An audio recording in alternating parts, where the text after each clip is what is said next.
नमस्कार बच्चों। और कैसे चल रही है आप लोगों की पढ़ाई?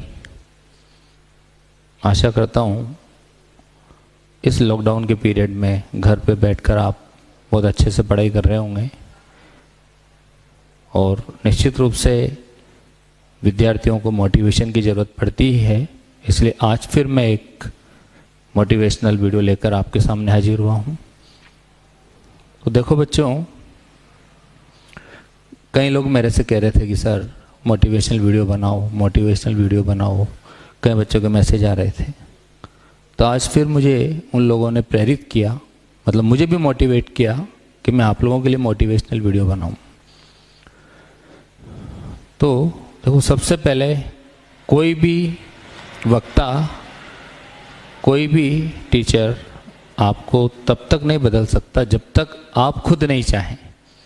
अब निश्चित रूप से जो बच्चे मुझे मैसेज कर रहे होंगे कि हमारे लिए मोटिवेशनल वीडियो बनाओ, तो निश्चित रूप से ज़रूर वो बदलना चाहते हैं अपने आप को। और कुछ और ऐसे भी होंगे जो महसूस तो करते होंगे लेकिन कह नहीं पाए होंगे। तो मैं आज इसीलिए एक बार फिर आपके सामने मोटिवेशनल वीडियो पार्ट 4 लेकर आया हूँ। तो सबसे पहले हमें यह देखना है कि क्या हमारा दिमाग स्वस्थ विचारों के लिए खाली है क्या हमारे दिमाग में कहीं नकारात्मक विचार तो नहीं भरे हैं? तो एक तो नकारात्मक विचार भरे हों तो फिर मेरी बात असर ही नहीं करेगी। तो पहले अपने आप को आपको अपने उस दिमाग के नकारात्मक विचारों को खाली करना होगा। इसी पर एक छोटी सी कहानी सुनाता हूँ कि एक बार एक शिष्य एक महात्मा जी के पास जाता है कि महात्मा जी, वैसे तो मेरे पास बहुत ज्ञान है, मुझे बहुत ज्ञान की प्राप्ति हुई है, लेकिन फिर भी लोगों ने कहा है कि इन महात्मा जी से भी थोड़ा ज्ञान ले लीजिए, तो इसलिए मैं आपसे ज्ञान लेने आया हूँ। तो महात्मा जी ने कहा ठीक है भाई, जरूर आपको ज्ञान देते हैं, चलो तुम मेरे साथ मेरे आश्रम में चलो। और वो महात्मा जी उसे अपने आश्रम में लेके जाते हैं। वहाँ जाकर वो उसको बिठाते हैं अपने सामने वाली टेबल पर और अपने नौकर को बोलते हैं कि भाई तुम जाकर 2 कप चाय और 1 केतली लेकर आओ। तो थोड़ी देर बाद 2 कप चाय, 2 खाली कप और 1 केतली चाय से भरी हुई आती है।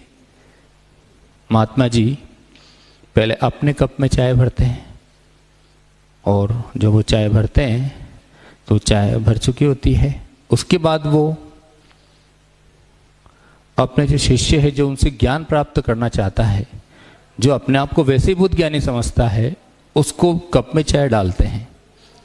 तो जब उसके कप में चाय डालते हैं तो कप आधा भर जाता है। फिर थोड़ी देर बाद चाय डालते रहते हैं लगातार, तो पौना भर जाता है और फिर धीरे धीरे कप पूरा भर जाता है। और वो शिष्य लगातार इस बात को देख रहा होता है। तभी वो देखता है शिष्य कि वो गुरुजी तो लगातार चाय डाले ही जा रहे हैं, अब तो बस गिरने की स्थिति में आ गई, अब तो कप फुल हो चुका है। तो वो शिष्य एकदम बोला गुरुजी से, कह रहे गुरुदेव आप देख नहीं रहे हो क्या, ये कप चाय से पूरा भर चुका है और अब तो इसमें कोई गुंजाइश नहीं बची है, तो नीचे चाय गिरने वाली है। ये कहते ही गुरुदेव ने उस शिष्य से कहा कि जिस प्रकार इस भरे हुए कप में अब और चाय नहीं आ सकती, ठीक उसी प्रकार तुम्हारे भरे हुए नकारात्मक विचारों से भरे दिमाग में मेरा स्वस्थ विचार तब तक नहीं आ सकते जब तक कि आप उसे खाली नहीं कर लेते। तो बच्चों, सबसे पहले तो किसी भी अच्छे विचार के लिए अपने दिमाग को खाली करें। ठीक वैसे ही जैसे एक आलमारी जो पुस्तकों से भरी हुई है, उसमें कोई नई पुस्तक रखने की जगह होगी तभी वो रख पाएंगे, अन्यथा आप उसमें कोई दूसरी नई पुस्तक नहीं रख सकते। तो मेरी पहली बात का निष्कर्ष ये है कि जो भी मैंने अब तक वीडियोज बनाए हैं और आज जो मैं वीडियो बना रहा हूँ, उन सब वीडियो में सार की बात यह है कि फर्स्ट हमारे दिमाग पूरी तरह अच्छे विचारों को लेने के लिए खुला हो, पूर्वाग्रह से ग्रसित नहीं हो। कोई पहले की कोई सोच है तो उसे चेंज करें, उसे बदलें।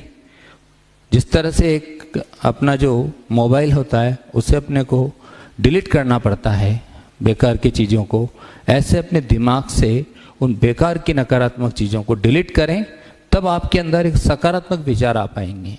और अपनी ज़िंदगी या अपनी लाइफ या सफलता पाने के लिए हमें कोई बहुत बड़े पोथी को पढ़ने की ज़रूरत नहीं है, हमें बहुत बड़ी शास्त्रों को पढ़ने की ज़रूरत नहीं है। एक मात्र विचार, एक अच्छा विचार आपकी लाइफ को बदल सकता है। एक खूबसूरत विचार, एक अच्छा विचार, एक मोटिवेशनल विचार, पता नहीं कब आपके दिल को छू जाए और आप असर करने लग जाए। तो मेरी पहली बात का निष्कर्ष कि आप अपने दिमाग को खुला रखें, स्वतंत्र रखें, ताकि अच्छे विचार उसके अंदर आए और आपकी ज़िंदगी बदलने में वो आपके लिए सहायक बने। निश्चित रूप से आप सभी कामयाब होना चाहते हैं, हर कोई चाहता है कि सफलता उसके कदम चूमे, लेकिन आपको ये भी पता है कि हर व्यक्ति, हर छात्र उतना कामयाब नहीं हो पाता। अब आप खुद ही सोचिए कि एक व्यक्ति चादर तान के सो रहा है और आप में से कोई दूसरा अपने सपनों को पाने के लिए दिन रात एक कर रहा है, तब आप खुद ही बताओ कि कौन सफल होगा। निश्चित रूप से जो दिन रात एक करके मेहनत कर रहा है। तो कामयाबी पाने के लिए केवल अच्छा इंसान होना ही जरूरी नहीं है, कामयाबी पाने के लिए व्यक्ति को पागल होना जरूरी है, उसे जुनूनी होना जरूरी है। तो सबसे पहले तो आपके अंदर अपने सफलता को प्राप्त करने के लिए, अपने लक्ष्य को भेदने के लिए जुनून होना चाहिए। तो एक बार एक व्यक्ति एक महात्मा जी के पास जाता है और उनसे कहता है कि महात्मा जी, मैंने बहुत सुना है जुनून जुनून जुनून, लेकिन मैं जुनून का मतलब नहीं समझ पाया। तो महात्मा जी बड़े सिद्धहस्त थे, बहुत नाम सुना था उस व्यक्ति ने। तो महात्मा जी ने कहा, बेटा ऐसा करो, तुम कल चंबल के किनारे मिलो, मैं वहां पे बताऊंगा तुम्हें कि जुनून क्या होता है, और सवेरे 5 बजे करीब मिलना। तो अगले दिन सवेरे 5 बजे वो व्यक्ति महात्मा जी के पास जब नदी के किनारे जाता है तो महात्मा जी उसे घूमते हुए मिल जाते हैं। वहां जाकर वो कहता है कि महात्मा जी को नमस्कार करता है, महात्मा जी से कहता है कि महात्मा जी अब मुझे जुनून शब्द का अर्थ बताओ। कह रहे यार जुनून शब्द का अर्थ बताएंगे, पहले थोड़ा नदी में तो चलो, वहां जाके बताऊंगा आपको। तो वो उसको हाथ पकड़ के नदी में ले जाते हैं। अब थोड़ा आगे बढ़ते हैं तो घुटनों तक पानी आ जाता है, और आगे बढ़ते हैं तो फिर धीरे धीरे कमर तक पानी आ जाता है, और नदी में जा रहे हैं दोनों। तो वो व्यक्ति कहता है कि महात्मा जी मुझे तैरना नहीं आता, इसलिए मैं और आगे नहीं जा सकता, आपको जुनून शब्द ही तो बताना है, उसका अर्थ अभी बता दो आप।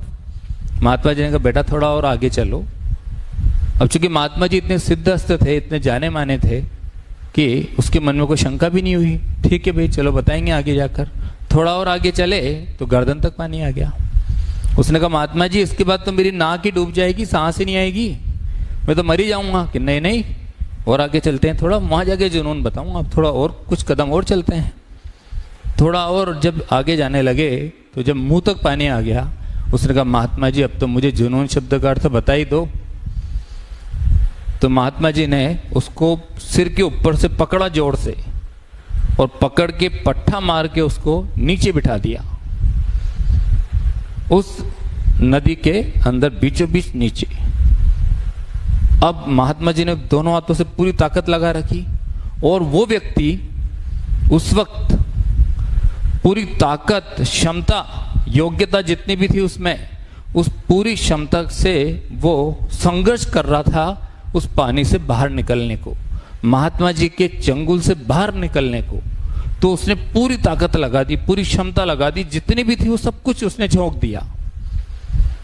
जब महात्मा जी को लगा कि भाई अब ज्यादा देर नहीं रोक सकते, तो उन्होंने उसको बाल पकड़ के बाहर निकाला और लाके नदी किनारे पे बिठा दिया। उसने कहा, महात्मा जी क्या कर रहे थे आप तो मुझे मारे डालते, मैं आपसे जुनून शब्द का अर्थ पूछने गया था और आपने क्या कर दिया, मैं तो मर ही जाता। तो महात्मा जी ने कहा कि वत्स, जिस वक्त तुम अपने जीवन के लिए, जीवन बचाने के लिए संघर्ष कर रहे थे, उस वक्त जो आपने पूरी ताकत, पूरी क्षमता, सब कुछ झोंक दिया था, वही आपका जुनून है। तो जुनून मतलब अपने लक्ष्य को प्राप्त करने के लिए, आपका लक्ष्य था जीवन को बचाना, तो आपने उस लक्ष्य को प्राप्त करने के लिए पूरी ताकत, क्षमता, सब कुछ झोंक दिया, यही आपका जुनून है। ये कहते हैं वो व्यक्ति महात्मा जी के नतमस्तक हो गया और फिर उस व्यक्ति ने जुनून शब्द का अर्थ जान लिया। तो आखिर ऐसे ही आप लोग भी, जुनून का मतलब है कि जो आपका लक्ष्य है उसे प्राप्त करने के लिए अपनी पूरी ताकत, पूरी एनर्जी, दिल और दिमाग, पूरे विचार उसी से रिलेटेड रहें आपके, तभी आप सफलता प्राप्त कर पाओगे। अन्यथा सफलता उस लेवल पर नहीं मिलेगी जिसके आप हकदार हो। तो आप लोग मेहनत करें, जुनूनी बने और लगातार करते रहें, बीच बीच में मोटिवेट होते रहें। यही मैं आपसे कहना चाहता हूं।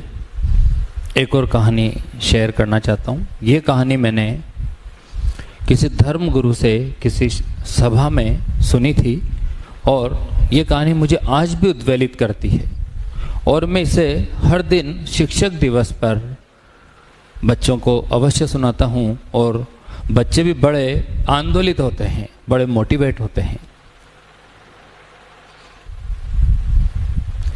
एक बहुत बड़ी बिल्डिंग के अहाते में एक बहुत बड़ा पेड़ था। उस बहुत बड़ा और पुराने पेड़ पर एक बंदर और चिड़िया रहा करते थे। एक दिन उस इमारत में आग लग गई। तो जैसे ही इमारत में आग लगी, तो आप जानते हो कि जैसे आग लगेगी तो एकदम अफरा तफरी का माहौल मचेगा। तो वहां पर सब लोग प्रयास कर रहे थे आग बुझाने की। कुछ लोग पाइप से पानी डाल रहे थे, कोई फायर ब्रिगेड को फोन कर रहा था, तो कोई अपने बाल्टी मग्गे से पानी डाल रहा था, कोई रेत से आग बुझाने का प्रयास कर रहा था। और जो लोग जिसमें थोड़ी बहुत क्षमताएं बची थी, वो अपने सामानों को इकट्ठा करके एक तरफ ले जाने का प्रयास कर रहे थे। तो ये अफरा तफरी का, ये इस तरह का माहौल चिड़िया और बंदर भी पेड़ पर बैठे बैठे देख रहे थे।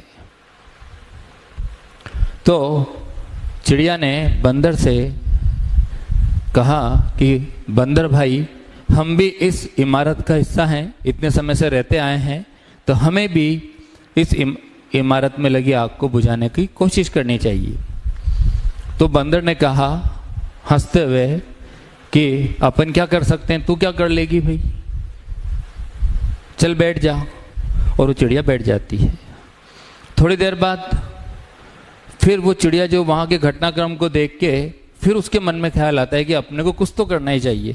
वो फिर बंदर भाई से कहती है कि बंदर भाई, अपने को इसको बचाने में, आग बुझाने में कुछ तो प्रयास करना चाहिए। तो बंदर उसकी मजाक बनाता है और कहता है कि तेरी चोंच में कितना पानी आएगा, चल तू बैठ जा। चिड़िया फिर बैठ जाती है। थोड़ी देर बाद फिर चिड़िया इन सब घटनाक्रम को देखने के बाद अब उससे रहा नहीं जाता। अब वो बंदर से नहीं पूछती है, सीधे उड़ती है और पास में जो गड्ढा जिसमें पानी भरा था वहां पे जाती है और अपने चोंच में पानी भरती है और जहां आग लगी हुई थी वहां पर डालती है। और उसके बाद फिर वापस वो उड़ती है, फिर वापस गड्ढे तक पहुंचती है, फिर चोंच में पानी भरती है और फिर आग में डालती है। फिर वापस गड्ढे तक पहुंचती है, चोंच में पानी भरती है और फिर आग पे डालती है।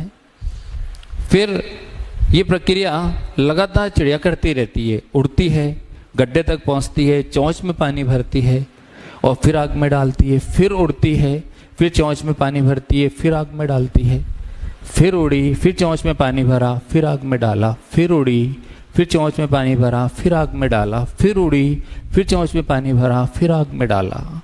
और ये प्रक्रिया वो लगातार करती रहती है और अंततः सब लोगों के मिले जुले प्रयासों के पश्चात उस इमारत में लगी आग बुझ जाती है।